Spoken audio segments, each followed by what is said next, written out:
மஹ்ஷரில் அல்லாஹ் சிலரை பார்க்கவும் மாட்டான், அவர்களை தஸ்கியத்து செய்ய மாட்டான். அல்லாஹ் சொல்றான். வலா யன்துரு இலைஹிம், அவர்களை கண் கொண்டு கூட பார்க்க மாட்டான். வலா யுஸக்கீஹிம், அவர்களை தஸ்கியத்து செய்ய மாட்டான். ஏன்னா அவ்வளவு அநியாயம் செஞ்சிருப்பானுங்க. அப்ப இந்த வார்த்தையிலிருந்து இப்ப மத்தவங்கள தஸ்கியத்து செய்வான் அப்படின்றது தெரியுதா இல்லையா? இப்ப தஸ்கியத்துனா என்ன? நஃப்ஸ சுத்தம் பண்றது. நஃப்ஸ்னா என்ன? நான் நான் யாரு தெரியுமா? நான் அப்படி.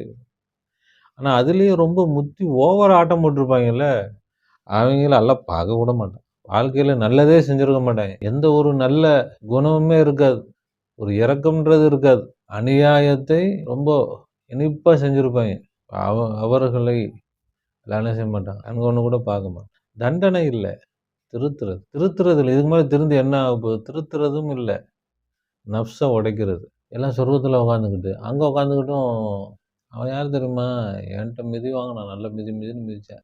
அநியாயம் பண்ணவன்லாம் என்ன செய்வான்? வெறும் பேசுவானா?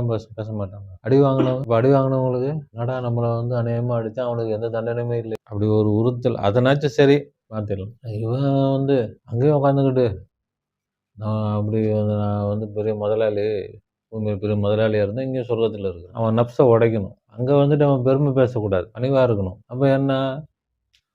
வாங்குனவன குடுக்க வைக்கணும். அப்ப குடுத்துட்டு, அப்ப அங்க வந்துட்டு என்ன செய்ய மாட்டான்? இல்லன்னா, ஏதாவது ஒரு நேரத்துல மனசுல நெனச்சு பாப்பானா இல்லையா? ஒரு பெருமை. நஃப்ஸ் என்ன செஞ்சிரும்? யாரு தெரியுமா? அப்ப அது இருக்கக்கூடாது. அப்ப நஃப்ஸு என்ன ஆகணும்? உடையணும். இப்ப இங்க பேசுறவன் அங்க பேச மாட்டானா? பேசத்தான் செய்வான். எல்லோரும் எப்படி தஸ்கியத் பெற்றவர்களா? தான் செய்த அந்த தவறை அவன் பெருமையா பேசக்கூடாது. அவன் பெருமையான்னு பேசுறது நினைக்க கூட கூடாது. தப்பு பண்ணிட்டோமே, அத அவன் உணரணும். அதுதான் தண்டனை. அதுதான் தஸ்கியத். உணர வைப்பான் அல்லாஹ்.